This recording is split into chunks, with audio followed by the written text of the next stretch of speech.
भाई कि आप लोगों ने बहुत अच्छी तैयारी के साथ अच्छी रचनाएं पेश की। मैं इसमें सिर्फ एक बात कहना चाहूँगा कि जब भी किसी दिवस पर, किसी महापुरुष पर, किसी प्रसंग पर जब कोई कविता या कोई भी रचना हो तो उसमें तथ्यात्मक रूप से भूल नहीं होनी चाहिए। आप विरोधी हो सकते हैं, असहमत हो सकते हैं और डंके की चुप पर होना चाहिए, कोई उसमें दिक्कत नहीं है। पर तथ्य को कभी भी छोड़ना नहीं चाहिए। जैसे एक भाई ने जो उन्होंने कहा कि वो हरिजन था, उसने ही हत्या की, इस आशय की कोई पंक्ति थी जो तथ्यात्मक रूप से गलत है। क्या सच है ये आप खोजेंगे, ये हम नहीं बताना चाहते। इसकी जो भूल होती है, जो उसकी दो वजह होती है। एक तो लापरवाही होती है, दूसरी कि जो भ्रांतियां फैलाई जाती हैं हम उसके शिकार भी होते हैं। जैसे अक्सर ये कहा जाता है कि गांधी जी और सुभाष चंद्र बोस में 36 का आंकड़ा था। इस तरह के तथ्य पेश किए जाते हैं या अफवाहें फैलाई जाती हैं, जबकि जो भी इस भ्रांति के शिकार हैं उनके लिए ये सूचना है कि जो आज़ाद हिंद फौज बनी थी उसके 3 रेजिमेंट थे। एक रेजिमेंट का नाम गांधी रेजिमेंट था, दूसरे रेजिमेंट का नाम नेहरू रेजिमेंट था और तीसरा रेजिमेंट जो महिलाओं का था वो लक्ष्मीबाई रेजिमेंट। अगर सुभाष चंद्र बोस गांधी विरोधी होते तो वैसा बिल्कुल नहीं करते। या आपको ये भी ध्यान रखना चाहिए कि बाबा साहब अंबेडकर को कानून मंत्री बनाने के बाद उन्हीं से संविधान लिखवाने की जिद भी गांधी जी की थी, जिसे नेहरू जी के माध्यम से पूरा किया गया। वरना हो सकता है कि कोई और भी लिखता, तो गांधी जी की तरफ से ऐसा कोई विद्वेष उनके लिए बिल्कुल भी नहीं था। बाकी और सारी चीज़ों पर लोग बात करेंगे, पर तथ्यात्मकता का ध्यान हमेशा रखा जाना चाहिए। या एक हमेशा अफवाह फैलाई जाती है कि गांधी जी ने भगत सिंह को बचाया नहीं। गांधी जी की सरकार नहीं थी वो, सबसे पहले तो ये बात है। और दूसरा कि उन्होंने गवर्नर जनरल एरविन को चिट्ठी लिखी थी कि भगत सिंह को फांसी न दी जाए और उनकी सजा उम्र कैद में तब्दील कर दी जाए। गांधी जी ने ये चिट्ठी लिखी थी, गुजारिश की थी, पर वो सरकार गांधी जी की नहीं थी। इसलिए अगर आप उम्मीद करते हैं कि वो बचाने का काम गांधी जी का था तो ये उम्मीद ही गलत है। हम आपका प्यार भगत सिंह को लेकर है, ये अच्छी बात है। बाकी और दूसरे पक्षों पर हमारे साथी बात करेंगे। धन्यवाद। एक तो मुझे जो आपने पहले दिन जो अपनी रचनाएं सुनाई थी और आज जो अपनी रचनाएं आप लोगों ने सुनाई, उसमें मुझे बहुत बड़ा फर्क नज़र आया है। पहली बात तो, और जो भी बातें हम कर रहे थे, जो भी बातें हमने आप तक पहुंचाने की कोशिश की, अभी वो एकदम से तो अचानक से नहीं आ सकती, जाहिर सी बात है, वो प्रक्रिया है।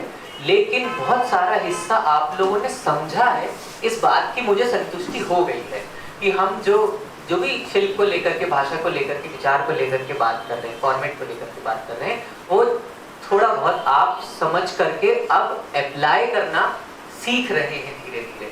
समझना एक अलग चीज़ है कि समझ तो लिया, पर उसको मैं अप्लाई कैसे करूँ। तो वो जो एग्जीक्यूशन का मामला है वो कुछ कुछ कविताओं में बहुत सुंदर तरीके से आया है। एक तो ये बात। दूसरा,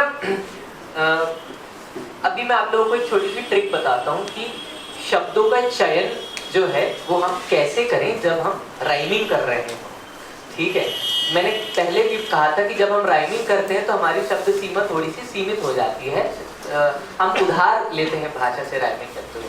तो अब जैसे हर एक शब्द की दरअसल अपनी पूरी एक कहानी होती है, एक शब्द अपने आप में पूरी एक दुनिया है, ठीक है। जैसे आंधी जैसा एक शब्द है, ठीक है, और आपको पता है कि राइमिंग करनी है तो गांधी के साथ में आंधी को ही राइमिंग कर दूंगा या कर दूंगी, ठीक है। अब जैसे अब आंधी शब्द पूरा अपने आप में क्या है, पहले इसको सोचने की जरूरत है, ठीक है। ये जब सोच आप दायरा बढ़ाएंगे तब वो शायद शब्द कुछ और आप उसको रिप्लेस कर दें, या फिर दूसरी बात राइमिंग भी आप चेंज कर दें। जैसे कि उदाहरण के लिए आपने कहा, ये केवल उदाहरण के लिए मैं बता रहा हूँ, सही या गलत की बात नहीं कर रहा हूँ, कैसे सोचना है उस पर मैं बता रहा हूँ। जैसे आपने कहा अहिंसा की आंधी, ठीक। अब अहिंसा को अगर साइड में कर देते हैं तो आंधी जो शब्द है अपने आप में उसका पूरी दुनिया क्या है, ठीक है। अब आपको ऐसे सोचना है कि आंधी किस चीज का प्रतीक है। जब प्रतीक की बात करते हैं तो क्या वो सकारात्मक एक प्रतीक है या वो एक नकारात्मक एक प्रतीक है। तो क्या, दूसरा उदाहरण, अगर मैं इसको कहता हूँ आंधी की रात, अहिंसा की रात, तो रात जो है बहुत सारे मौकों पर एक नकारात्मक प्रतीक की तरह आ रही है। और अगर मैं कहता हूँ अहिंसा की सुबह, तो आपको सुनने में थोड़ा और बेहतर लगेगा। तो सुबह का जो पूरा एक सकारात्मक दुनिया है सुबह का प्रतीक, और आंधी, तो ये सोचने की जरूरत है जब आप अपने शब्दों का चयन कर रहे होंगे, तुकबंदी केवल और केवल तुकबंदी करते समय, और जैसे ही आपका ये शब्द बदलेगा तब तुकबंदी भी बदल जाएगी। क्योंकि मान लो आपने सुबह का आखिरी में रख दिया तो फिर अगले आने वाली जो लाइन है उसके लिए भी आपको कोई राइमिंग का शब्द सोचना होगा, ठीक है। तो जैसे जैसे आप शब्दों के चयन पे जाएंगे आपकी दरअसल बात भी बदलती जाएगी, बात बदलती जाएगी तो विचार भी बदलते जाएंगे। एक छोटी सी वानगी मैं आपको बताता हूँ, शिराज हुसैन की एक कविता है, साइकिल जो बच्चों की मैगजीन है उसमें ये पब्लिश हुई थी। बस मेरी इतनी सी बात है मिलाने के लिए। गांधी जी की मूर्ति खड़े खड़े सब घूरती, गांधी जी की मूर्ति खड़े खड़े सब घूरती, रात को शायद बैठी होगी थक कर कितना झूरती। अब 4 लाइनों की बात है, छोटी सी बात है, लेकिन अब आप देखो राइमिंग कैसे आ रही। मूर्ति घूरती और चूरती, थक कर कितना चूरती। तो इस तरीके से जब आप सोचेंगे तो आपकी राइमिंग में थोड़ा और इजाफा होगा, और आसान शब्दों से राइमिंग करने से आप बचेंगे। मुश्किल शब्दों के साथ राइमिंग करेंगे तो और ज्यादा मजा आएगा। तो ये शुरुआती एक बात है, बाकी और अभी आप लोगों ने लंबी यात्रा तय करनी है। बहुत बहुत शुभकामनाएं, आप लोग बहुत अच्छा लिखने लगे हैं, मुझे ऐसा लग रहा है अब, और बहुत अच्छा लिखेंगे, इसमें कोई दो राय नहीं। शुक्रिया। साथियों, अभी आप लोग की कविताएं सुनी। युवा कविता रचना शिविर का तीसरा दिन था और लग रहा है कि इस शिविर का लाभ आप लोगों को मिला, और पहले दिन दूसरे दिन उत्तरोत्तर प्रगति के संकेत मिलने लगे, और आप लोगों में बहुत ही आसानी से गुणात्मक परिवर्तन को रेखांकित किया जा सकता है। बहुत अच्छी कविताएं आपने, कुछ लोगों ने बहुत अच्छी कविताएं प्रस्तुत की। अभी फरीद साहब ने जो एक सवाल उठाया तथ्यात्मक भूल का, तो दोस्तों जब अपन कविता लिखते हैं, अपने को किसी खास विषय पर कविता लिखने के लिए दिया गया है, तो अपने को एक वैचारिक तैयारी के साथ उस काम को करना चाहिए। मैं फिर एक बार दोहरा रहा हूँ अपने आप को कि वैचारिक तैयारी अर्थात गंभीरता के साथ हमको कविता लिखना था या लिखना है, इसलिए हमने लिख दिया जैसा भी बन पड़ा। थोड़ा सा हमको तैयारी के साथ, वैचारिक तैयारी के साथ लिखना चाहिए, और अगर हम अपने ज्ञान को विस्तृत करेंगे और उसके साथ साथ हमारी जो ज्ञानात्मक संवेदना है उसका अगर विस्तार होगा, तो ये जो तथ्यात्मक भूलें हैं ये शायद नहीं होंगी। ये मेरी, ऐसा मैं सोचता हूँ। आप लोगों का जो रूपांतरण हो रहा है एक रचनाकार के रूप में, उसकी प्रक्रिया शुरू हो चुकी है, बहुत ही प्रसन्नता की बात है। बड़ी खुशी की बात है और मैं आप सबको बधाई देता हूँ और मेरी शुभकामनाएं है कि आप आगे बढ़ें और खूब पढ़ें और खूब पढ़े जाएं। Thank you.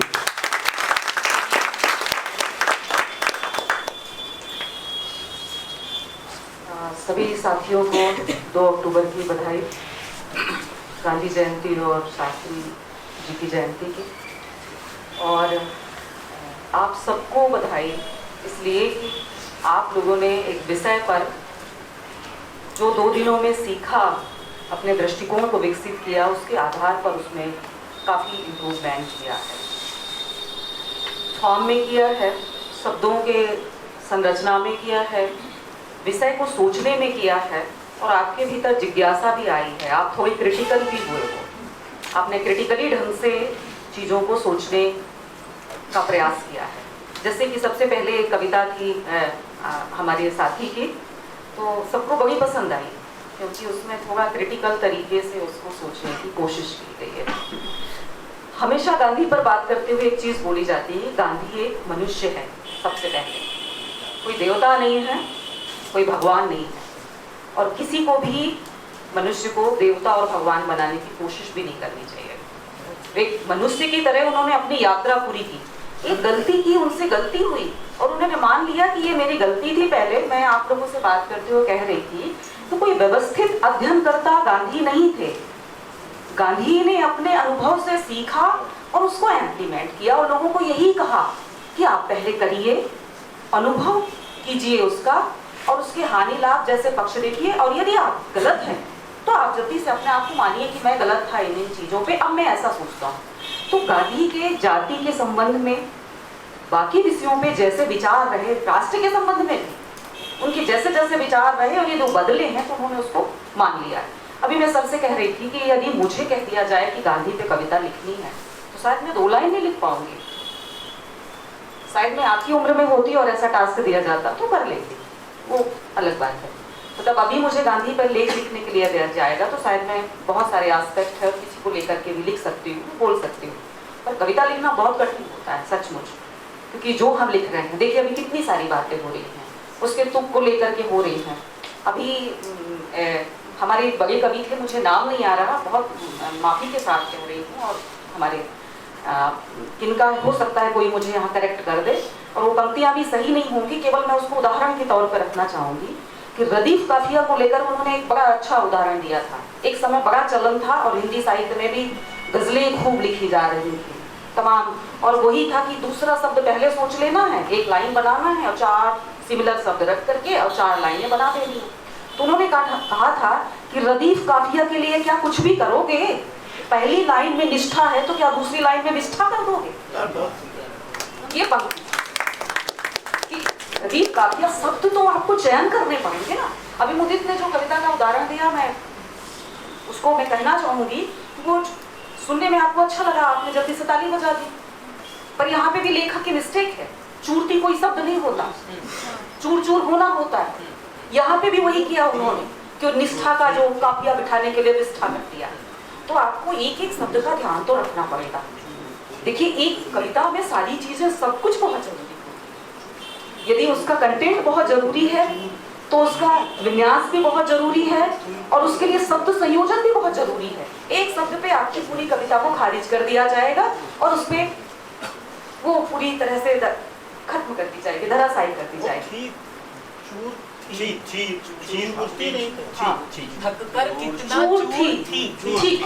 चलो मैं अभी वापस कर रही हूँ उसको। हाँ, यदि ऐसा है तो ठीक है, लेकिन यदि चूड़ती जैसा शब्द का प्रयोग किया गया है या कोई और ऐसे सिमिलर शब्दों का प्रयोग किया, हमने तो उसको उदाहरण के लिए रखा है क्योंकि हमें समझना है, सामने रखते फॉर्म।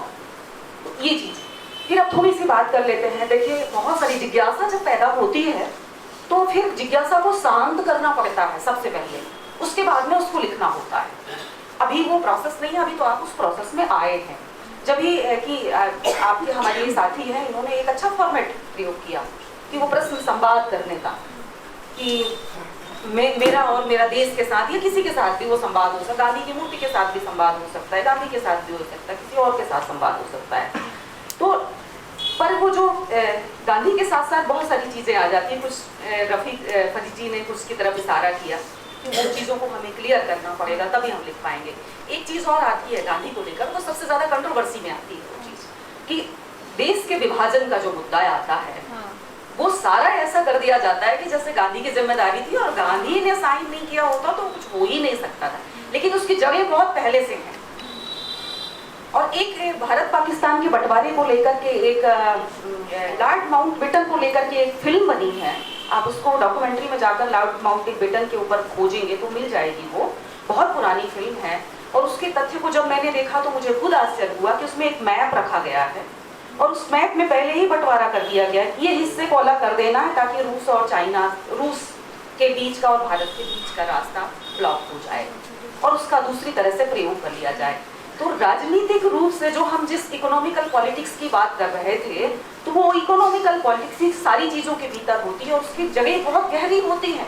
जिन चीज़ों के बारे में हम सोच भी नहीं पाते वो होती है। हमारे यहाँ की इंटरनल पॉलिटिक्स एक अलग होगी, जो उसका किसको कैसा फायदा मिल रहा है वो उस तरह से उसका उपयोग करेगी। उसको जानने के लिए वही चीज़ है कि एक ही उत्तर होता है कि आपको पढ़ना पड़ेगा। तो भारत के विभाजन के ऊपर मुझे नहीं याद आ रही है अभी, यदि किसी हमारे साथियों को याद आएंगे तो भारत विभाजन को लेकर के कोई अच्छी किताब आपको सजेस्ट करेंगे कि जिस पर आप पढ़ेंगे।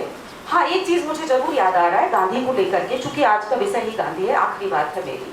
गांधी को लेकर के आकार का एक विशेषांक निकला था, आकार पत्रिका है, उसे नोट कर लें, गांधी विशेषांक।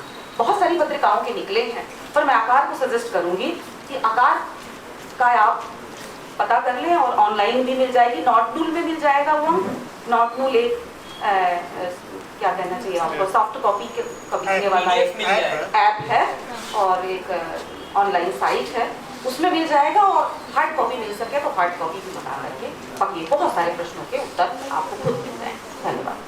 वो एक किताब है 12 बजे रात में, 12 बजे रात के हिंदी आजादी आधी रात। फ्रीडम एट मिडनाइट, जिसका हिंदी में राजकमल प्रकाशन से वो किताब आई है। 12 बजे रात आजादी रात, 12 बजे आधी रात हो गया, मतलब इंग्लिश में फ्रीडम एट मिडनाइट है। फ्रीडम एट मिडनाइट, बहुत महत्वपूर्ण किताब। फ्रीडम एट मिडनाइट, लेपियर और कॉलिंस, लेपियर के लिखा कॉलिंस, NOTNULL, नॉट उसमें पत्रिकाएं भी आपको सारी मिल जाएंगी। बहुत सारे उपन्यास लिखे हैं तमस।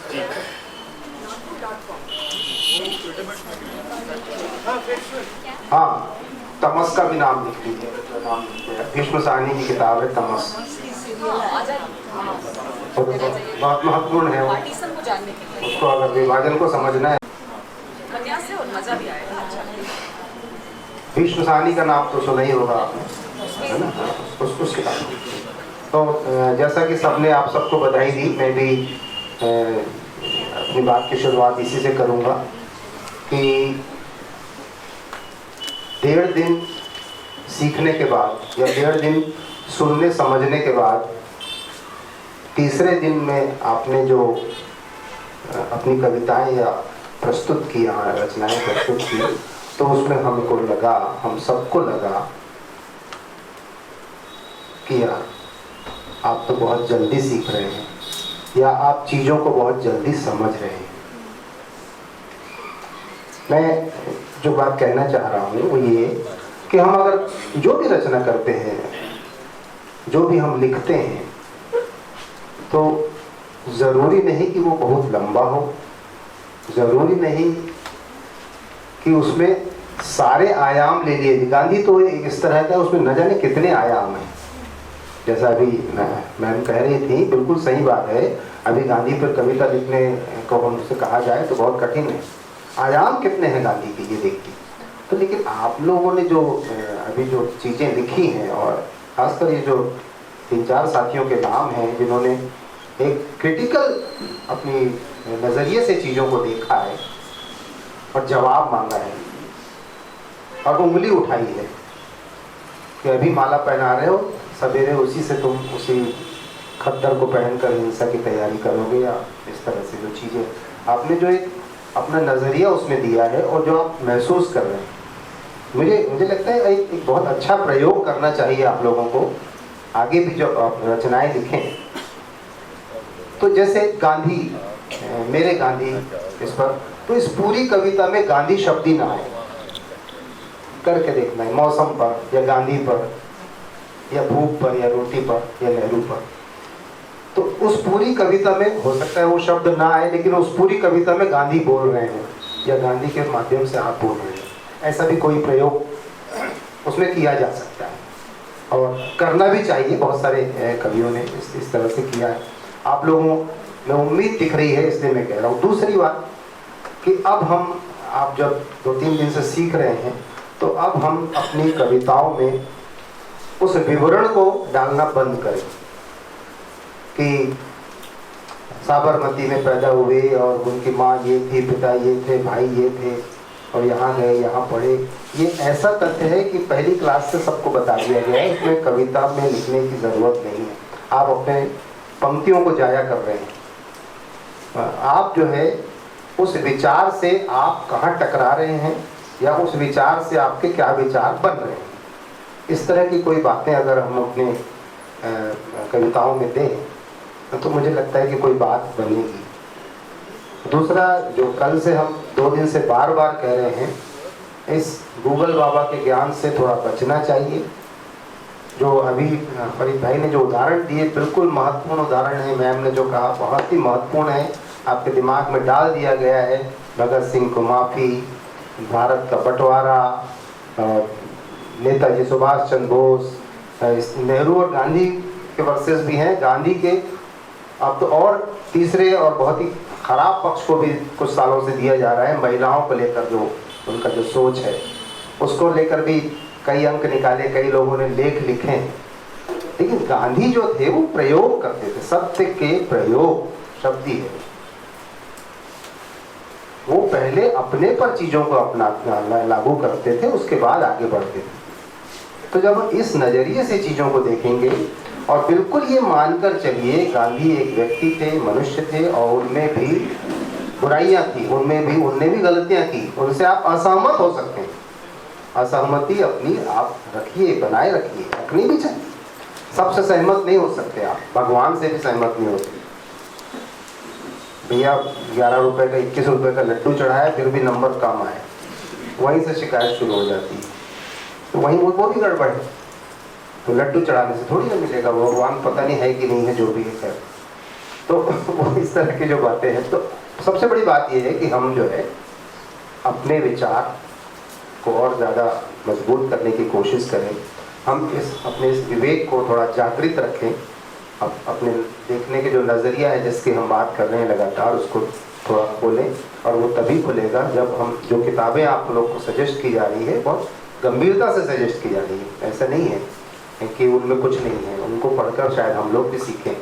उनको पढ़ें, उनको समझने की कोशिश करें और फालतू लोगों की बहस में ना पड़ें। ये व्हाट्सएप की जो दुनिया में बहुत सारे ग्रुप बन गए हैं, उनके आप चैटिंग में मत जाइए, आपका वक्त बर्बाद होगा, शायद संबंध भी खराब होंगे। उस पर मत जाइए। पहले खुद को तैयार करिए। आप खुद को इस तरह के बोलने लायक बताइए कि नहीं, कि ये भगत सिंह के मामले में ये तथ्य है, इस बारे में ये बात है और यहाँ ऐसा ऐसा है। सावरकर ने इस तरह से माफ़ी मांगी। ये जो कुछ ऐसे देश के संगठन है जिस पे इस तरह से देश के गृह मंत्री ने, जिसके आप लोग दूसरे लोग पूजा कर रहे हैं, उस पर प्रतिबंध लगाया। आप उन तथ्यों पे जाइए, उन तथ्यों को समझिए और तब जो है धीरे धीरे आप उस तरह से चीज़ों को पकड़ पाएंगे। आज चूँकि गांधी की बात हो रही है, इसलिए बात गांधी के आसपास है, गांधी पर केंद्रित है। तो ये बात मैं समझता हूँ कि जब हम अपनी रचनाओं को लिखते हैं तो अपने इस नज़रिए को बहुत खोल कर, बिना किसी से प्रभावित हुए अपनी बात को रखिए। और ये बात अभी जो यहाँ कही गई है, इसको मैं समझता हूँ कि अब जो है आप लोगों ने थोड़ी सी गंभीरता से लेना शुरू कर दिया है। तो मुझे लगता है कि ये सिलसिला हमारा जारी रहेगा जी, ये मैं उम्मीद करता हूँ। और अगले कुछ दिनों में आपसे बहुत अच्छी और कविताएं मिलेंगी और अच्छी रचनाएं सुनने मिलेंगी, ऐसी मैं उम्मीद करता हूँ।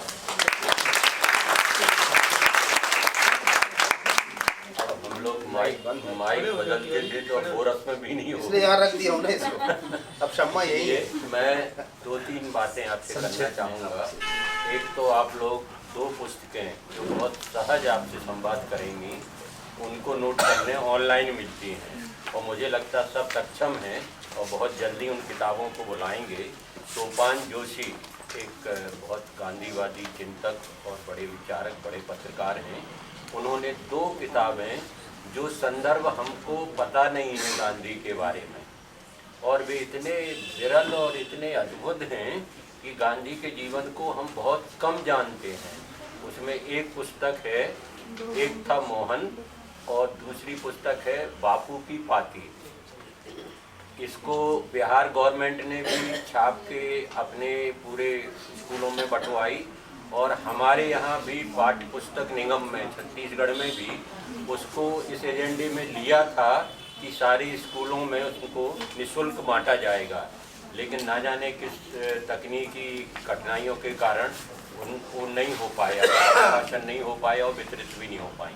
लेकिन आप सब लोग इन 2 पुस्तकों को, इससे आप गांधी जी के इतने करीब पहुंचेंगे और आप बेहतर जानेंगे। दूसरी बात ये कि गांधी को हमारी एक अभ्यास हो गया ऐसा, एक अलग तरह का अभ्यास हो गया हमारा कि हम टुकड़ों में या तो हम वो पूरे लंबान में निरंतरता में जानते नहीं हैं तो टुकड़ों में यूज करते हैं संदर्भों हैं और उसको काट के करते हैं, इसलिए चीज़ें बहुत गड़बड़ा जाती हैं। जैसे गांधी जी के ऊपर एक आरोप, एक छोटा सा उदाहरण देते हैं। ये लगता है कि जब वो भारत भ्रमण के लिए निकले, दर्शन के लिए, तो ट्रेन में बैठ के, रेल में बैठ के गए और उन्होंने रेल का विरोध किया। तो इसको भी कई लोग कोट करते हैं कि खुद रेल में बैठे और रेल का विरोध किया, जबकि ऐसा नहीं था। वो क्या था, चूँकि अंग्रेजी हुकूमत थी और उसमें भी उसी तरह बजट बनता था, तो रेल का जो आपातकाल का बजट था, मतलब आपात बाढ़ में सूखा के लिए जो बजट था, वो अंग्रेजों ने उसको डाइवर्ट किया था रेल की ओर। तो वहाँ पर गांधी जी ने कहा मुझे रेल नहीं चाहिए, हमारे लोग भूखे मर रहे हैं, हमारी प्राथमिकता रेल नहीं है, रेल तो आपको चाहिए क्योंकि आपको सामान धो के अपने देश वहाँ ले जाना है इंग्लैंड। तो गांधी ने वो विरोध ऐसा नहीं किया था रेल का जैसा हम लोग उसको कहते हैं, है ना। उनको प्राथमिकता थी कि भैया पहले लोग भूखों मर रहे हैं, इस मद को आप वहाँ डाइवर्ट मत करिए। तो ऐसे गांधी के बारे में इतनी सारी बातें हैं। गांधी ने अपने को कैसे, गांधी ने खुद कहा है कि जो मैंने बाद में कहा है अपने को उसको गलत माना है, उसी को सच माना जाए। तो गांधी ने खुद अपने को नकारा है जो उन्होंने, लेकिन गांधी एक बड़े रणनीतिकार भी थे, इसलिए उन्होंने परिस्थिति को देखते हुए, क्योंकि उसको अपने समाज का भी ज्ञान था कि हमारा समाज, जैसे उन्होंने अपनी बेटी की शादी का बहुत विरोध किया था, तो सबने कहा कि अरे गांधी तो जातिवादी हैं, धर्मवादी हैं, फलानेवादी हैं। लेकिन गांधी ने जब देश स्वतंत्र हो गया तो उन्हीं गांधी ने कहा सामान्य शादियों के लिए मेरे पास आशीर्वाद नहीं। तो गांधी ने अपने को, हाँ, तो अगर वो उसमें उलझ जाते, अगर वो उस समय बेटे की शादी को तो बहुत सारी जातियां उन पे आक्रमण कर देती और उनकी ऊर्जा उसी में खप जाती। दुर्भाग्य से हमारे देश का एक ऐसा बौद्धिक चरित्र भी बन गया कि हम एक के वर्सेस दूसरे को खड़े करके ही बात करते हैं। तो जो अभी बात हुई गांधी वर्सेस भगत सिंह या अम्बेडकर वर्सेस गांधी, या साहित्य में भी इसी तरह चलता है, मुक्तिबोध वर्सेस अंग्रेज। तो ये जो हमारी एक बौद्धिक जाने एक प्रवृत्ति बन गई, हमें उसमें से गांधी को आज याद कर रहे, तो जिसमें जो भी सकारात्मक है सारी विचारों में, सारे लोगों में, वो सकारात्मकता का एक समुच्चय हमारा होना चाहिए। हमारी दृष्टि में निषेध का भाव उस तरह से ना हो, क्योंकि वरना हम समाहित नहीं होंगे, न कर पाएंगे। तो ये वैविध्य से भरा देश है, इसमें समाहित होने का भाव प्रमुख है। अलगाव का बात तो बहुत आसान है, अंग्रेजों ने किया, अभी तक भुगत रहे। नक्शा कैसे बनाया उसकी बहुत सुंदर बात कही है, हमें पता ही नहीं है हमारा बंटवारा। और एक बात और हम कहें कि जब देश का बंटवारा हुआ उस समय बौद्धिक जगत से कहीं से भी इस बंटवारे के विरोध में कहीं से बातें नहीं आई, कहीं ये बंटवारा नहीं होना चाहिए, इसकी फीस क्या होगी, जो भी लिखा हुआ आया वो बंटवारा होने के समय जो भुगता देश के लोगों ने, दोनों भागों ने, उनके बाद उसका स्यापा आया है, चाहे वो तमस हो या एक शरणार्थी सीरीज से अज्ञे की कविताएं हों। नहीं, पहले विरोध नहीं है, बात मानिए आप, हम बता रहे ना, बताना आप उसका उस तरह से बौद्धिक, जैसे हम बौद्धिक जगत में हैं अगर, तो हमको बहुत पहले जानना चाहिए अगर ये हो रहा है तो देश ऐसा भोगेगा। चेतना हमारी घटना से आगे चलती है, उस चेतना का बहुत अभाव रहा, क्योंकि हमने बंटवारे का उस तरह से नहीं विरोध किया। अब हमारे जातीय अनुभव का भी हिस्सा बन चुका है, इतिहास की खरोंच भी बन चुकी है, तो हम और बंटवारे को उस दृष्टि से देखें, चाहे वो छोटे छोटे बंटवारे हों, अंदर के हों, उनको उस दृष्टि से देखें। धन्यवाद। मैं बहुत शुक्रिया अदा करता हूँ, और अगले उस पर जाने के पहले बस एक मैं छोटी सी बात आपको बोलना चाहता हूँ। ये जो आपने रामकुमार जी ने जो कहा था कि इसके वर्सेस उसको खड़ा करना, एक रूपक के माध्यम से आपको मैं समझाना चाहता हूँ। आप लोग कविता शिविर में आए, कविता शिविर लग रहा है, कुछ लोग कविता शिविर का विरोध कर रहे हैं कि कविता शिविर में युवकों को नहीं जाना चाहिए, भंडारे में जाना चाहिए, और वो काफ़ी विरोध कर रहे हैं। लेकिन लोग कविता शिविर में आ जाते हैं, कविता शिविर सफल हो जाता है, कुछ कवि जो है वो स्थापित हो जाते हैं, और शहर शहर में ये होने लगता है कि वही कविता सीखना चाहिए।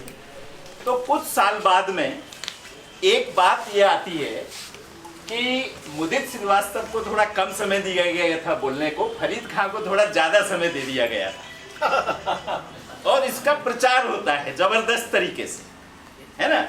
अब वो प्रचार कौन कर रहा है? जो ये कह रहा था कि कविता शिविर में जाना ही नहीं चाहिए। बात थोड़ी और आगे बढ़ती है, आपको लगता है कविता का विरोध तो कर नहीं सकते। ये बात में रूपक आप समझ रहे होंगे, जो आज़ादी के आंदोलन में थे ही नहीं, जो उसका विरोध कर रहे थे, उनको जब आज़ादी मिल गई बोले आज़ादी का विरोध तो आप कर नहीं सकते, अंग्रेजों के समर्थन में तो कुछ आप कह नहीं सकते, तो वो आज़ादी के समर्थक हो गए। तो फिर वो कविता के समर्थक हो जाएंगे और ये कहेंगे युवकों को वीर रस की कविता ही कहनी चाहिए, फलाने शिविर में युवकों को कायर बना दिया गया क्योंकि प्रेम की बातें की गई, अहिंसा की बातें की गई। तो आप लोगों में से बहुत सारे लोग उधर, क्योंकि आप लोग तो, ये आपकी बात नहीं है, आपके 20 साल बाद जो लोग हैं उनको तो ना कविता के शिविर के बारे में कुछ पता ही नहीं है। आप लोगों ने जितने संस्मरण लिखे अब जो है वो एक बताने लगा, अब न फरीद भाई वहाँ पर उत्तर देने के लिए, मुदित भाई न उत्तर देने के लिए, फरीद भाई कहने के लिए नहीं है। अब लाल बहादुर शास्त्री जो गांधी जी के शिष्य, उनको उनके खिलाफ कर दो। विट्ठल भाई पटेल जिनने आरएसएस पे बैन लगाया, उनको जो है गांधी जी के खिलाफ कर दो। अब उसमें मतभेद जैसे होगा, जैसे हम लोग शाम को मीटिंग करते हैं, एक ने कहा कि ये सेशन पहला होना चाहिए, दूसरे ने कहा नहीं दूसरा होना चाहिए। अभी भी जैसे एक मतभेद एक का मत है, दूसरे पे दूसरे का मत है। छोटे छोटे मतभेद को ऐसा बना दो, और कौन लोग जो कह रहे हैं कि भाई कविता शिविर में जाना ही नहीं चाहिए, ये एक रूपक के माध्यम से ये बात मैंने इसलिए बताई क्योंकि फैक्ट में तो जाना ही चाहिए, लेकिन इस शरारत को भी समझना चाहिए। जो ये शरारत जो की जाती है कि इसके खिलाफ ये, उसके खिलाफ नहीं ये, तो इतना कहने के बाद में, क्योंकि हालांकि इसकी ज़रूरत नहीं थी, सारी बातें आ गई थी, लेकिन मुझे लगा कि थोड़ा इस चीज़ को भी, और ये मुझे बहुत अच्छा लगा कि हमें जो भी समझ में आ रहा है, अभिव्यक्ति हमारी बिल्कुल होनी चाहिए, और समझ भी एक बहुत लंबी प्रोसेस है। मैं इतना ही कह के हमारे बीच मुरली भाई यहाँ पे मौजूद हैं, मुरली मनोहर सिंह जी बहुत अच्छे आलोचक हैं, गुरु घासीदास यूनिवर्सिटी में हिंदी विभाग में पढ़ाते हैं। आपसे कविताओं के बारे में कवि भी हैं, अपनी कविता भी अभी बाद में सुनाएंगे, तो आपसे संक्षेप में अपना वक्तव्य रखने का अनुरोध।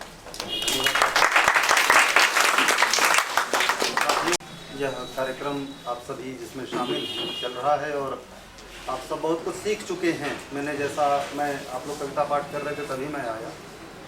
मैं छोटी छोटी 2-3 बातें अपनी बस रखूंगा और अपनी बहुत बात ना कह करके पीछे हमारे जो चिंतक कह गए हैं उन्हीं बातों को लेकर आऊँगा।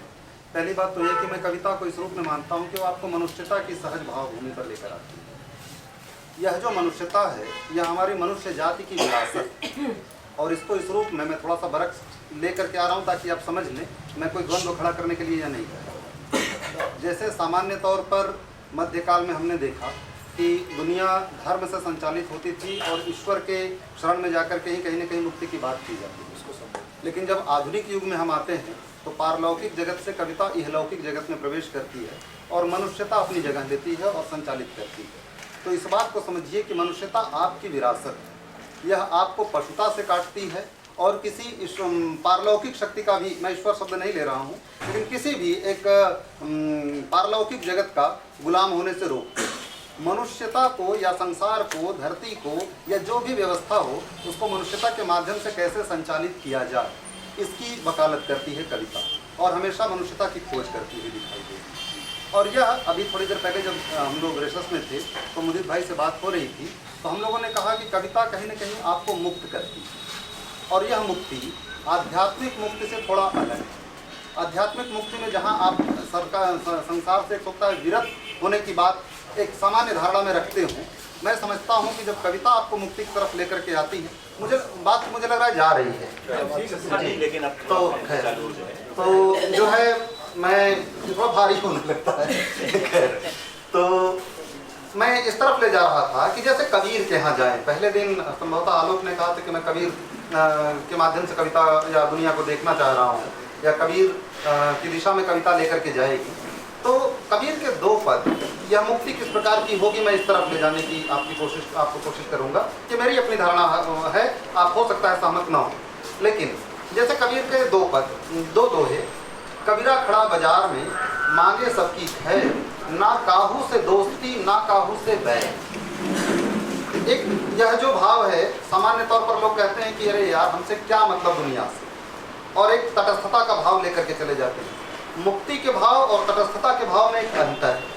तटस्थता जहाँ आपको पलायनवादी बना सकती है, वह मुक्ति का भाव जो कविता के माध्यम से आएगा वह मनुष्यता के लिए, मानवता के लिए हमेशा आपको प्रहरी बनाएगी, सिपाही बनाएगी। कबीर का यही, और इसका विस्तार देखिए। जब कबीर यह कहते हैं कि सुखिया सब संसार है, खावे और सोवे, दुखिया दास कबीर है, जागे और रोवे। ये दोनों बातें कबीर कह रहे हैं। वही कबीर जो कहता है कि ना काहू से दोस्ती ना काहू से बैर, वही कबीर कहता है कि दुखिया दास कबीर है, जागे और रोवे। तो यह कबीर जैसी यह मुक्ति है जो कि संसार में अनासक्त रहते हैं, मतलब अपने लिए नहीं, हम केवल मनुष्यता के लिए खड़े होंगे, और मनुष्यता के लिए खड़े होकर के जहाँ पर भी मनुष्यता पर आरोप आएंगे या फिर वह संकट में दिखाई देगी, उसका कोई बेजा लाभ उठा रहा होगा, उसको आहत कर रहा होगा, तो हम उसके साथ खड़े होंगे। और कविता वहाँ पर जो है आपको सहारा देगी, और साथ में वहीं पर कविता फूटेगी। कल सर ने जब कहा कि क्या उसके पहले तमसा नदी में स्नान करते हुए नहीं जाते रहे होंगे आपके वाल्मीकि, लेकिन उस दिन अचानक से मनुष्यता की हत्या दिखाई दी उनको, तब उनको लगा कि नहीं, यहाँ से कविता फूट सकती है। और उन्होंने कविता समझ के नहीं कहा था, उन्होंने तो बस बात कह दी कि ऐ निषाद, अगर तुमने जो ये मिथुन क्रियारत जो है कि इस क्रौंच पक्षी को जो मारा है इसको, तो जा तुम्हें युगों युगों तक प्रतिष्ठा प्राप्त नहीं होगी। यही बात उन्होंने संस्कृत में कहा था। तो बस उन्होंने एक बात कह दी कि तुम्हें युगों युगों तक प्रतिष्ठा प्राप्त नहीं होगी, और वह काव्य पंक्ति बन गई। और यह तटस्थ भाव से, उनका कोई दोस्ताना संबंध तो नहीं था, जो है कि कोई दोस्ती तो नहीं थी उस क्रौंच पक्षी से, वो ऐसा भी नहीं था कि उनके पाले हुए थे, लेकिन तटस्थ भाव से उन्होंने देखा कि नहीं, यहाँ पर एक हत्या हो रही है जो कि जायज नहीं है। यह प्रेम की हत्या है, चाहे सृजन की हत्या है, यह हत्या कहीं से जायज नहीं है। वो शायद शेर के, हिरण के शिकार करने को देख करके यह भाव न निकलता, क्योंकि वह न्याय था कि शेर को जब भूख लगेगी तो वह शिकार करेगा। लेकिन बहेलिये के लिए इस बात पर, वह मनुष्य था, बहेलिया एक मनुष्य है, और उसके भीतर यह विचार आ जाना चाहिए था कि निश्चित रूप से जिस अवस्था में यह है, उस अवस्था में, मतलब एक बात कही जाती है कि सांप भी संभवतः, अब यह कवियुक्ति भी हो सकती है कि गर्भवती स्त्रियां जब सामने होती हैं तो उन पर वार नहीं करता है। ये कहता है कि मतलब अगर गर्भवती स्त्री भी सामने आ जाए सांप के, तो वह जो है कि उन पर हो सकता है कि यह झूठ बात हो, लेकिन कम से कम जैसे हम लोगों ने स्वाति नक्षत्र की बात मान ली है, हमने पपीहे की बात मान ली है, इसी तरह एक बात यह भी, लेकिन यह बात बहुत कुछ हमको यह सिखाती है कि हमको इतना करुणावान होना चाहिए, जो हमारी सहज प्रवृत्ति भी है। लेकिन अगर इस तरह की बात है कि जहाँ पर गर्भवती स्त्री है, सांप भी अपनी कटुता या विष की बात छोड़ करके उस क्षमा भाव से आगे निकल जाता है, तो हम तो मनुष्य हैं, वह बहेलिया एक मनुष्य था, उसको सोच लेना चाहिए था। यह भाव कविता आपको कहीं न कहीं उस भूमि पर लेकर के आती है। एक शिल्प पर जो हम लोगों की या उस तरह से बातें चल रही थी, मैं थोड़ी देर के लिए कहूँ कि कालिदास के विषय में एक उक्ति कही जाती है कि काव्येषु नाटकम रम्ये तत्र रम्या शकुंतला तत्रापि चतुर्थोंकस्त श्लोक चतुष्टयम करके, वो संस्कृत वाले लोग हैं, बेहतर तरीके से जान रहे होंगे। तो उसकी जो पहला चरण है उसको मैं लूंगा कि काव्यों में नाटक रमणीय होता है। अब चूंकि जब यह गद्य का प्रचलन नहीं था तो पूरा जो कुछ भी लिखा जा रहा था उसको पूरे साहित्य को ही काव्य का प्रतीक माना जाता था। अब ये जो काव्य है इसमें नाटक ही रमणीय क्यों हुआ? तो मैंने जहाँ तक नाटक को समझने की कोशिश की है, तो नाटक मुझे ऐसा लगता है कि एक नाट्य कर्म की जो बड़ी विशेषता यह है कि उसमें समझिए कि एक भंगी भी अगर अपने कचरा साफ कर रहा है तो एक नाटककार की दृष्टि से वह एक विषय है, उसको वह उसी तरीके से ऑब्जर्व करेगा नाटककार, जैसे एक प्रधानमंत्री को देखता है उसी तरीके से उसके भी कर्म को उतने ही तल्लीनता के साथ ऑब्जर्व करेगा, देखेगा। उसके लिए भी सीखने के लिए, जानने के लिए उतना ही जी सफाई कर्मचारी में कह लो, इसको कभी भी मतलब उस तरह से मत लीजिएगा। सफाई कर्मचारी के भी काम को अगर देखेगा तो वह उतने ही तल्लीनता पूर्वक देखेगा। कविता का कर्म भी आपका जो दृष्टिकोण है, आपकी दृष्टि है, इसी तरीके से हो जानी चाहिए कि आपके लिए कोई विभेद दृष्टि उस तरह से नहीं होनी चाहिए। आपके लिए संसार की जो भी वस्तु है, जो भी घटनाएं हैं, जो भी कर्म है, जो भी दृश्य विधान है, वह सब आपके ऑब्जर्वेशन का हिस्सा हो जाना चाहिए। इस प्रकार से आपकी कविता में एक गहराई और विस्तार दोनों प्राप्त होगा। आप इस पर अगर चलते हैं तो निश्चित रूप से आपको इसका लाभ दिखाई देगा। मैं समझता हूं कि आज के लिए इतना ही, संक्षेप में तेज कर देंगे। बहुत शुक्रिया, बहुत ही सार्थक एक कविता जो है वो सुनाई। तो मैं शुरुआत इससे, प्रतीक भाई आपसे, आप सबसे वरिष्ठ हैं, एक किनारे से कर दो ना ऐसे। मतलब आप दोनों के बीच में तो कोई फैसला हो ही नहीं पाएगा कभी। एक तरफ से नंबरिंग कर दो, एक कर दो, नंबरिंग कर दो। नहीं तो आपको तो सुननी पड़ेगी ना पहले।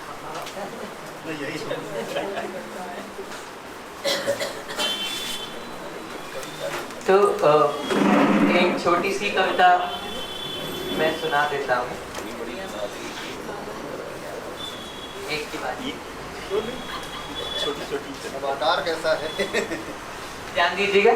इसका जो टाइटल है, जो शीर्षक है, वो है दो मजबूत कंधे। एक उलझी हुई रात धुएं की तरह खुलती, एक अधबुझा चांद पिघलता है मोमबत्ती की तरह, एक जाना पहचाना चाबुक जमीन पर पड़ता है और सरहदों की तरह सिकुड़ने लगती है एक पीठ। कोई जाने वाला यूं अजनबी सा चला जाता है, जैसे इस कुएं में पानी कभी था ही नहीं, सिर्फ अंधेरों के चपटे सन्नाटे थे। हवा में बेखौफ मंडराता हुआ एक पत्थर मेरे माथे पे आ पड़ता है और सड़क का रंग हो जाता है लाल। राह तलाशता हुआ कोई मुझे अपने कंधों पर उठा लेता है, जैसे वह मुझे जानता हो, जानने के लिए सिर्फ इतना ही जानता हो कि जान की कीमत जानता हो। आधी उलझी हुई रात में एक कमजोर आदमी के दो मजबूत कंधे दुनिया को न जाने कितनी सुलझी हुई सुबह की ओर हाँकते हैं।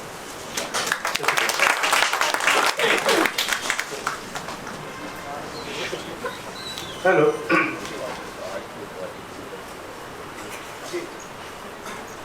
हाँ, मेरी कविता का शीर्षक है स्मृतियां।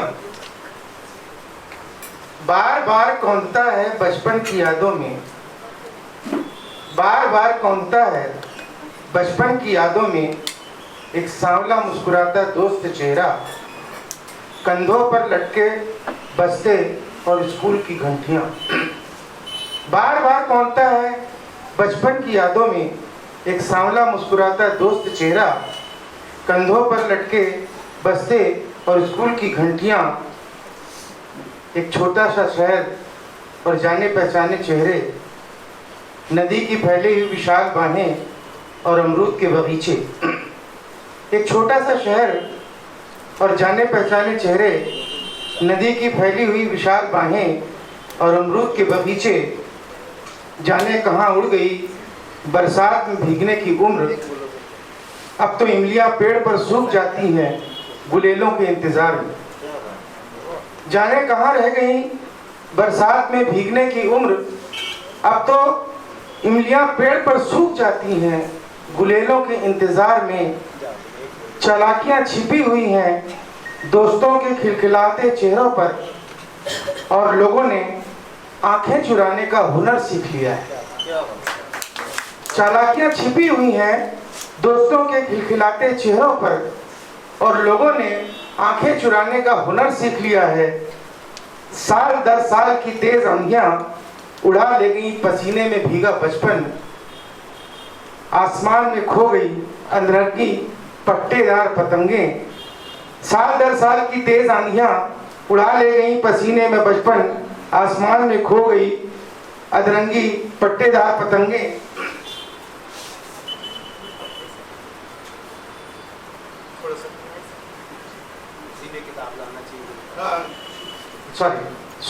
शोर में खो गई उन्मुक्त खिलखिलाहटें, अकेलेपन के इस स्थायी मौसम में। दफ्तर से घर के बीच का जानलेवा सन्नाटों से होकर गुजरता है। शोर में खो गई उन्मुक्त खिलखिलाहटें, अकेलेपन के इस स्थायी मौसम में। दफ्तर से घर के बीच का रास्ता जानलेवा सन्नाटों से होकर गुजरता है। सिर्फ एक साइकिल अंधेरे में जुगनू की तरह टिमटिमाती, सिर्फ एक साइकिल अंधेरे में जुगनू की तरह टिमटिमाती है। इस संक्षिप्त रोशनी में दोस्त चेहरे धुंधले होने लगते हैं और बचपन की स्मृतियां एक के बाद एक पीछे छूटती जाती हैं रेल के डिब्बे से दिखाई दृश्यों की तरह। इस संक्षिप्त रोशनी में दोस्त चेहरे धुंधले होने लगते हैं और बचपन की स्मृतियां एक के बाद एक पीछे छूटती जाती हैं रेल के डिब्बे से दिखाई देते दृश्यों की तरह। धन्यवाद।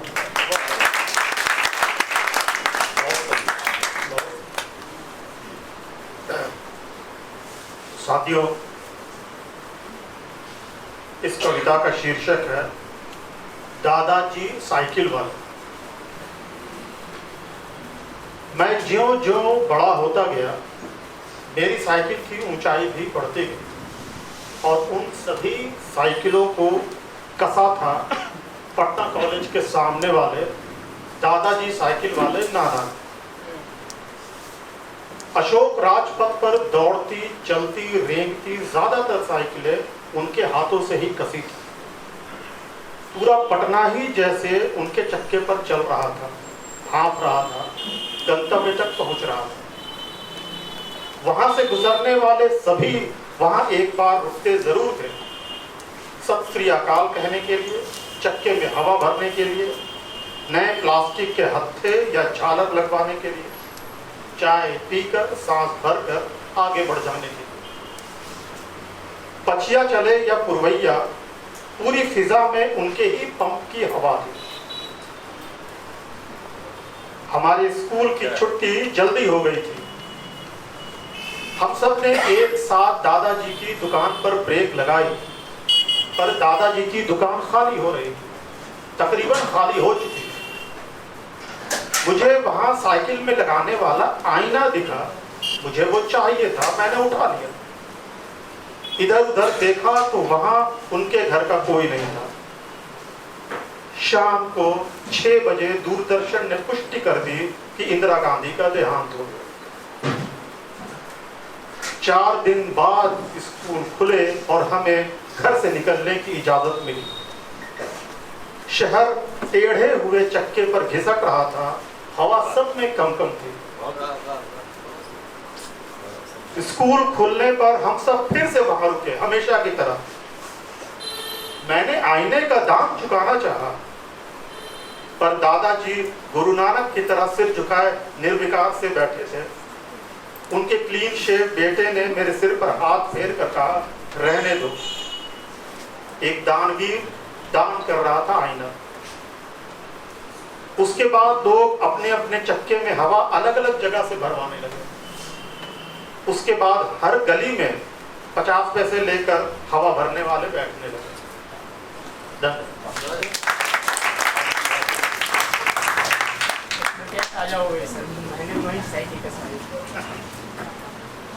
मुझे जब ईश्वर जी ने एक कविता सुनाने को कहा तो एक शरारत भी सूझी, क्यों नहीं 8-10 पेज की एक कविता सुना दी जाए। लेकिन मैं इसका एक अनुशासन जान रहा हूँ, इसलिए एक छोटी सी कविता सुना रहा हूँ। किसने सोचा था, इसका शीर्षक है, दूर दूर तक मूर्त हो चुकी दुनिया में अपने होने के लिए किसी के ना होने की शर्त जब तर्क की तरह स्पष्ट हो जाए। दूर दूर तक मूर्त हो चुकी दुनिया में अपने होने के लिए किसी के ना होने की शर्त जब तर्क की तरह स्पष्ट हो जाए और हर विश्वास आत्महत्या की तरह परिभाषित होने लगे, तब कोई विकल्प नहीं बचता, सिर्फ बचे रहना बचता है। इजराइल अपनी हिंसा से जो भय पैदा करता है वही उसे बचाता है, उसका अपना तर्क है। इजराइल अपनी हिंसा से जो भय पैदा करता है वही उसे बचाता है, उसका अपना तर्क है, जिसे उसका इतिहास जाति वेदना के साथ पुष्ट करता है। और इस तरह बचे रहने के लिए उसके नागरिक उसे समर्थन देते हैं। जिस दिन वह अहिंसक हो जाएगा, उस दिन कौन सी सभ्यता का विश्वास उसके आसपास होगा कि वह किसी तर्क की ओट में मारा नहीं जाएगा। हिंसा के पास सबसे स्पष्ट तर्क होता है, जिसे सत्ता ठीक ठीक पहचानती है, जिसमें राष्ट्र, क्षेत्र, धर्म, विचार, जाति, भाषा और नस्ल के नागरिक अपने अपने भविष्य को देखते हैं। किसने सोचा था इस नागरिक समय में एक दिन मनुष्य होना इस तरह गैर जरूरी और तर्कहीन हो जाएगा।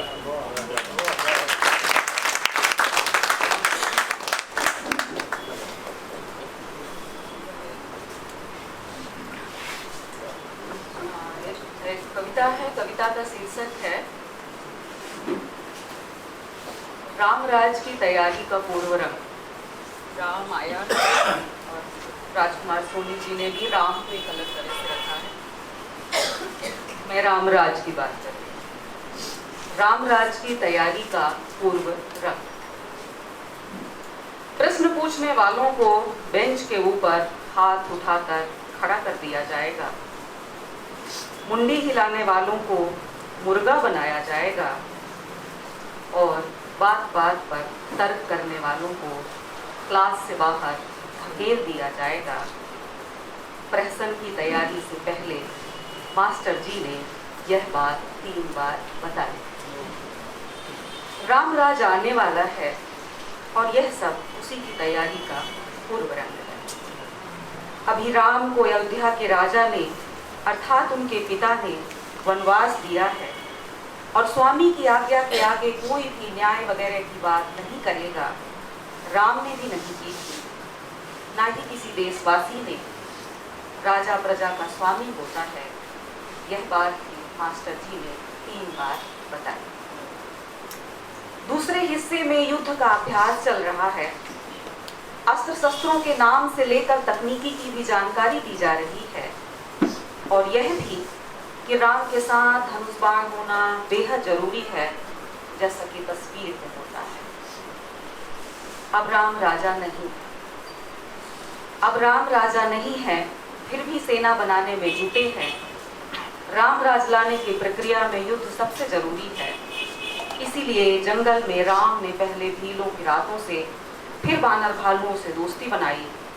सुग्रीव की जरूरत पहचान कर उसे राजा बनने में मदद दी और इस तरह दोस्ती के भीतर दासत्व जैसे रिश्ते का इजाद किया। राम राज लाने से संबंधित तमाम प्रोपोगंडा संभालने का काम हनुमान के मत्थे सौंपा गया। हाँ, एक बात याद आई, युद्ध में औरतों का क्या काम, इसलिए सारी लड़कियां क्लास से बाहर चली जाएं और वीरों की आरती उतारने का अभ्यास शुरू करें। हाँ, एक बात याद आई कि युद्ध में औरतों का क्या काम, इसलिए सारी लड़कियां क्लास से बाहर चली जाएं और वीरों की आरती उतारने का अभ्यास करें। यह बात भी मास्टर जी ने 3 बार बताई। आगे मास्टर जी ने सोने के हिरण वाली बात बताई। राम ने सबरी के पीछे बेर को कितने प्रेम से खाया यह भी बताया। उन्होंने मारीच से लेकर बाली, कुंभकर्ण और रावण वध की कथा सविस्तार बताई और 3 बार बताई। उन्होंने यह भी बताया कि रावण बड़ा विद्वान था और राम विद्वता का बहुत सम्मान करते थे, अतः उन्होंने लक्ष्मण को रावण के पास राजनीति सीखने भेजा। मास्टर जी ने यह नहीं बताया कि जब लक्ष्मण को राजा बनना ही नहीं था तो कायदे से राजनीति सीखने राम को जाना चाहिए था। नहीं बताया मास्टर जी ने राम के दुखों और छोटे छोटे सुखों के बारे में, कि रात के किस पहर अचानक सीता की याद में वो घंटों रोए थे, कि उन्हें माँ की याद कब कब आई, कि पिता की मृत्यु की खबर राम ने वन में कैसे सहन की। उन्होंने यह सब एक बार भी नहीं बताया कि अपनी परीक्षा लेते हुए राम कितने आदर्श बचे थे, कि गर्भवती पत्नी को वनवास देते हुए राम को अपने होने वाले बच्चे का बिल्कुल ख्याल नहीं आया। सच तो यह है कि राम को राजा ही बनना था, 14 साल बाद ही सही। रावण हमेशा राम की छवि चमकाने के काम आया। सच तो यह भी है कि राजा किसी का सगा नहीं होता, न पिता का, न पत्नी का, न पुत्र का, यहाँ तक कि उस ईश्वर का भी नहीं जिसकी ढाल वह हमेशा अपने साथ रखता है।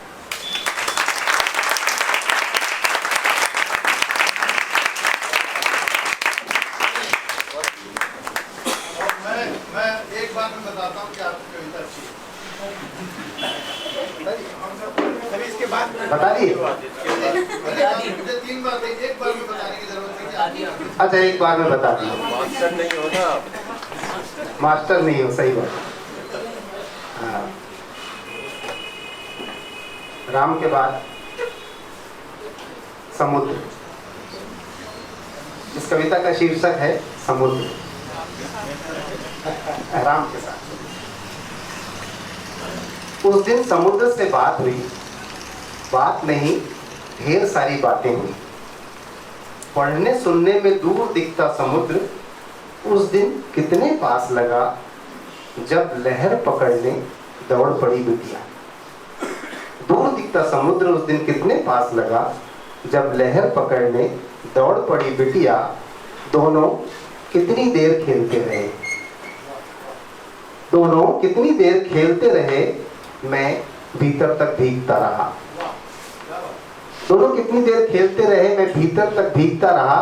और फिर मैं भी गया समुद्र के और पास, तो आती लहर ने मुझे वैसे ही छू लिया जैसे कभी कभी स्पर्श कर लिया करते थे पिता और अक्सर दादा।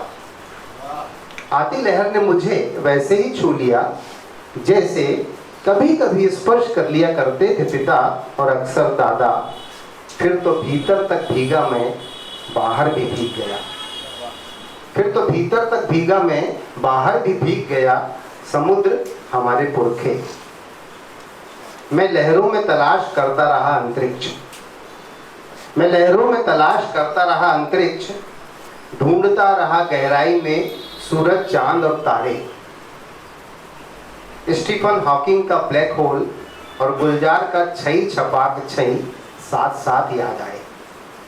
गुलजार का छई छपाक छई साथ साथ याद आए। नहीं दिखा मुझे समुद्र मंथन का कोई निशान। नहीं दिखा मुझे समुद्र मंथन का कोई निशान। और न ही अमृत लेकर भागते जयंत के पैरों की आहट ही सुनाई दी। और न ही अमृत लेकर भागते जयंत के पैरों की आहट ही सुनाई दी। तभी सीप, मोती और शंख बेचने वाले कुछ बच्चे आए। तभी सीप, मोती और शंख बेचने वाले कुछ बच्चे आए। मैं उनसे मोल भाव न कर सका, मैं उनकी आंखों में समुद्र ढूंढता रहा। मैं उनकी आंखों में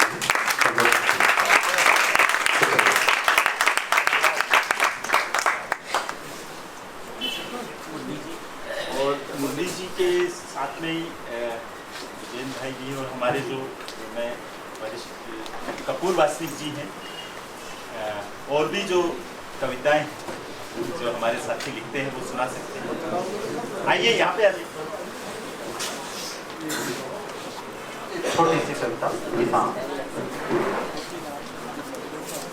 झक झक सफेद चावलों के बदले, झक झक सफेद चावलों के बदले व्यापारी थमा गया है चंद हरे हरे नोट बाबूजी के हाथों। झक झक सफेद चावलों के बदले व्यापारी थमा गया है चंद हरे हरे नोट बाबूजी के हाथों में।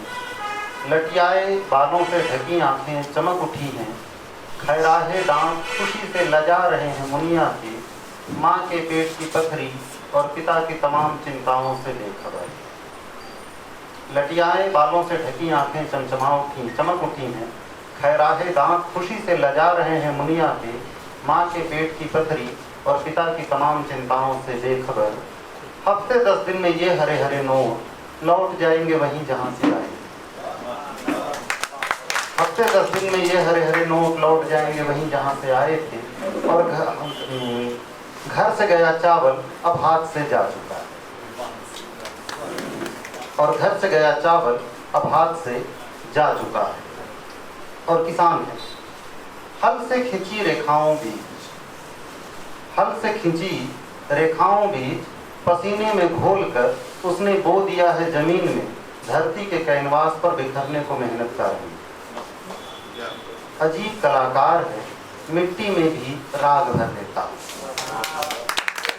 अजीब कलाकार है, मिट्टी में भी राग भर देता है। और कीमत नून तेल लकड़ी जुटाते, खाद बीज पानी का हिसाब करके, ताउम्र सुख का एक टुकड़ा तलाशते अपनी जान लेकर जुटाता है।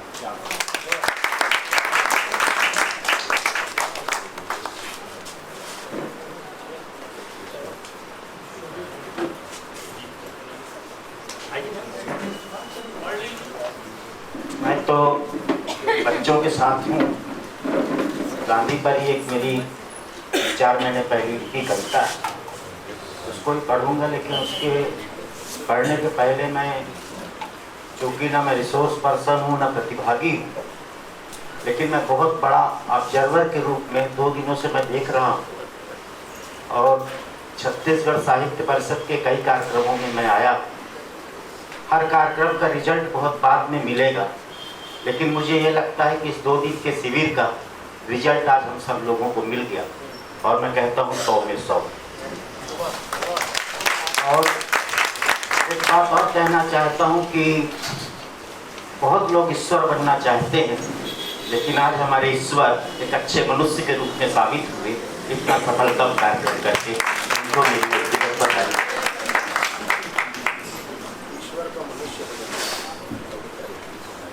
ये कविता एक कल्याण पत्रिका है, जिसपे कुछ महीनों पहले कंट्रोवर्सी, जो मूल विषय है गांधी हत्या है या गांधी वध है, यह भी एक विमर्श है। यह वह दौर है जब गांधी खारिज किए जा रहे हैं, तो उसी के कंटेंट पर है ये कविता, गांधी डायरी। शहर के व्यस्तम चौराहे के पान ठेले में धनुषाकार झुके शख्स के हाथ में 2023 की गांधी डायरी, जिसका कवर पेज कुछ इस तरह फट गया है कि गांधी का चश्मा का एक हिस्सा, धोती और लाठी लगभग गायब सा हो गया है। जल्दबाजी में कत्थे और चूने के मिश्रण के छींटे शेष बचे गांधी के छाती में पड़ गए हैं।